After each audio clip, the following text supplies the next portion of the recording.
Wow. Có dòng điện, có dòng điện, chắc chắn có dòng điện. Nhưng mà để sáng flash thì các tạo ra giá 1/5. Nếu này muốn xài tạo giá 1/5 thì dùng cái động cơ 50.000. Wow. Mình cứ cầm cái lem.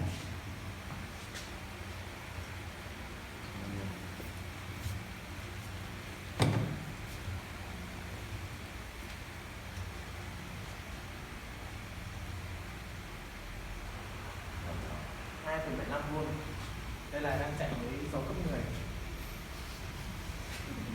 Gió cấp 10 giật cấp 12 đấy. 2,75 vôn. Sáng là test giải rồi đúng không? Vâng. Rồi tắt đấy đi. Okay.